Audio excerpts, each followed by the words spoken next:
तो आज के इस एक्सप्लेनर में हम एक बहुत ही मज़ेदार और क्रेजी केस स्टडी पर बात करने वाले हैं। हम देखेंगे कि कैसे सिर्फ एक मामूली से नाश्ते की इच्छा फुरफुरी नगर में एक बहुत बड़ी तबाही का रूप ले लेती है। यह असल में एक ऐसा केस है जो हमें बताता है कि जब बेसिक इकोनॉमिक्स को दरकिनार करके सीधे साइंस का सहारा लिया जाता है तो नतीजे कितने भयंकर हो सकते हैं।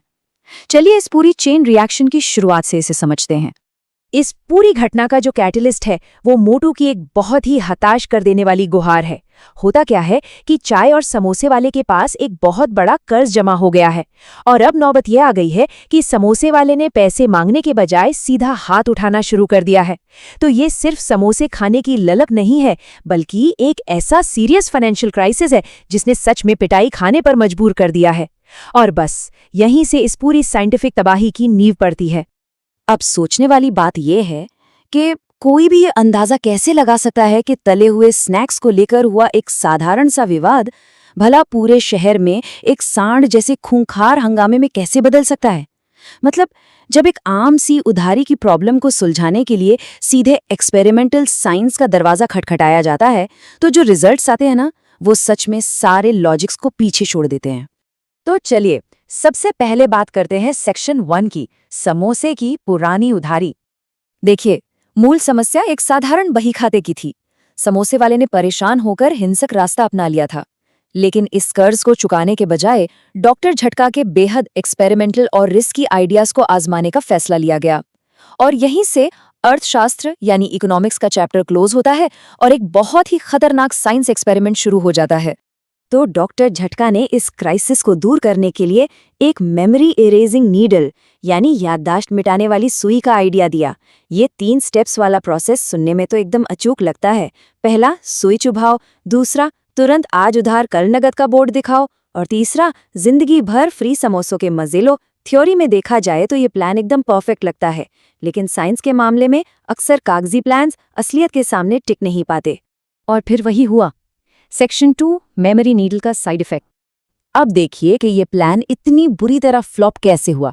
एक्सपेक्टेशन ये थी कि समोसे वाले का दिमाग ब्लैंक होगा और वो सीधा क्रेडिट बोर्ड को देखकर उसी को सच मान लेगा। लेकिन असलियत में क्या हुआ? उसका खाली दिमाग पास ही दीवार पर लगे एक ब्रूस ली के पोस्टर पर अटक गया। जो काम एक बोर्ड को करना था वो एक मार्शल आर्ट्स के पोस्टर ने कर दिया और वो समोसे वाला रातों रात एक खतरनाक मार्शल आर्टिस्ट बन गया जो अब पैसे नहीं हड्डियां तोड़ रहा था। ये टेबल साफ साफ दिखाता है कि कोलैटरल डैमेज किसे कहते हैं। इस नए ब्रूसली समोसे वाले ने सच में किसी को नहीं बख्शा। मोटू, पतलू, डॉक्टर झटका और घसीटा राम सब के सब इस मार्शल आर्ट्स के कहर का शिकार हुए। मतलब सुई चुभाने के प्लान ने उधारी की प्रॉब्लम तो रत्ती भर भी सॉल्व नहीं की, उल्टे पूरी टीम की जमकर मरम्मत जरूर करवा दी।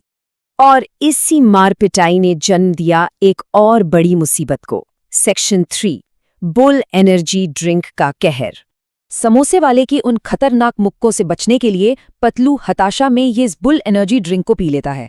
ये एक ऐसा एक्सपेरिमेंटल ड्रिंक है जो किसी को भी 10 सांडों की ताकत दे सकता है, लेकिन इसका सबसे बड़ा रिस्क इसके साइड इफेक्ट में छिपा है। इसे पीने के बाद लाल रंग को देखते ही इंसान के अंदर लिटरली एक सांड जैसा गुस्सा भर जाता है। मतलब ये ड्रिंक सिर्फ फिजिकल पावर ही नहीं, पूरी की पूरी साइकोलॉजी को भी बदल कर रख देता है। इस टाइमलाइन को देखेंगे तो समझ आएगा कि ये ड्रिंक कितनी तेजी से दिमाग पर हावी होता है। पहले मिनट में ताकत के लिए ड्रिंक पिया, 5वें मिनट तक 10 सांडों की पावर महसूस होने लगी, लेकिन असल खेल हुआ 10वें मिनट में। जैसे ही पतलू की नजर घसीटाराम के लाल मफलर पर पड़ी, वो शांत सा इंसान पलक झपकते ही एक बेकाबू सांड में बदल गया। सोचिए, सिर्फ एक लाल कपड़े का टुकड़ा इस महाविनाश का ट्रिगर बन गया। अब ये तबाही सिर्फ एक जगह नहीं रुकी। सेक्शन 4, लाल शर्ट और इंस्पेक्टर चिंगम। यहां एंट्री होती है शहर के मशहूर चोर जॉन बनेगा डॉन की। वो अपने उसी पुराने शायराना अंदाज और ओवर कॉन्फिडेंस के साथ आता है। उसे अपनी चोरी के प्लान्स पर पूरा भरोसा है और उसे इस बात का रत्ती भर भी आइडिया नहीं है कि कुछ ही पलों में वो इस साइंटिफिक तबाही का अगला शिकार बनने वाला है। मोटू ने यहाँ बहुत चालाकी दिखाई। वो पतलू के इस नए गुस्से के पीछे की साइंस को समझ चुका था।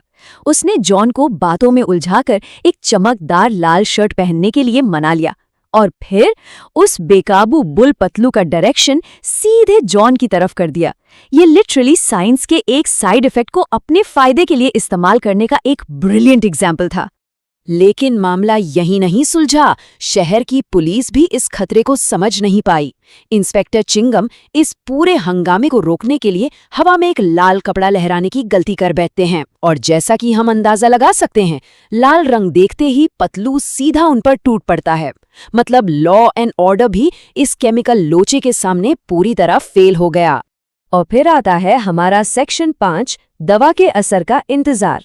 जब पूरे शहर की अच्छी खासी कुटाई हो चुकी है, तो सबसे बड़ा सवाल यही था कि आखिर इस आउट ऑफ कंट्रोल पतलू को रोका कैसे जाए। जब सामने वाला इंसान सोचने समझने की हालत में ही ना हो और सिर्फ लाल रंग देखकर अटैक कर रहा हो, तो उसे शांत करने का क्या तरीका हो सकता है?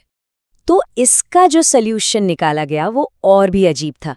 पतलू को थकाने के लिए एक असली सांड को लाया गया। मतलब लोहे को लोहा काटता है वाली थ्योरी। लेकिन असलियत में क्या हुआ?